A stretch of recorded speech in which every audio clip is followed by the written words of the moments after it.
ती लोकल आणि मी या सिरीजमधली पुढची गोष्ट आहे. ती सुद्धा माणूसच होती. ही लोकलमध्ये भेटलेली एक व्यक्ती आहे, त्याबद्दल मी तुम्हाला सांगते आज. टायटल आहे ती सुद्धा माणूसच होती. सकाळी 8:15ची विरार फास्ट लोकल थेट चर्चगेटकडे निघाली होती. विरार स्टेशनच्या फलाटावर मी उभी होते.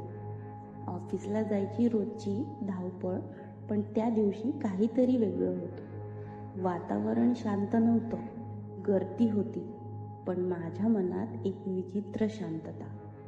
लोकल आली, धावपळ झाली आणि मी कशीबशी महिलांच्या डब्यात चढली.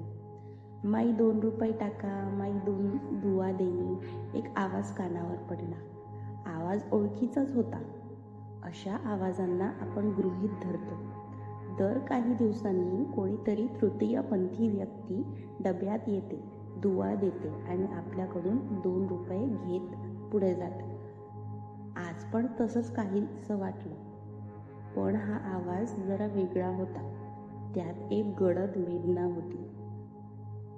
आवाज मागे वळून पाहिलं तर एक साडी नेसलेली, डोक्यावर लांब केस गुंडाळलेली, थोडासा मेकअप केलेली तृतीयपंथी व्यक्ती होती.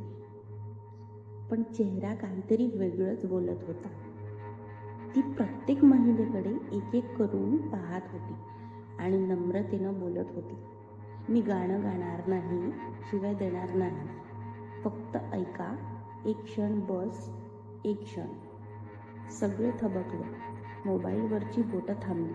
काहींनी तोंड वाकडं केलं, काहींनी चेहरा दुसरीकडे वळवला. ती म्हणाली, माझं नाव माधुरी आहे, पण माझा जन्म झालेला तो एका मुलाच्या शरीरात. माझ्या आईबाबांनी माझं नाव ठेवलेलं मयूर, पण मला ते नाव कधीच आपलंसं वाटलं नाही. तिचा आवाज हलत होता, पण डोळ्यात पाणी नव्हतं, कारण ती रडून थकली होती बहुतेक. लहानपणी मला बाहुल्या खेळायला आवडायचं, आईला मदत करायला आवडायचं, पण बाबा म्हणायचे, हे काय बायकांसारखं वागतोस. शाळेत मित्र हसायचे, हिजडा हिजडा. मला तेव्हा काय कळायचं नाही. मी फक्त वेगळा होतो.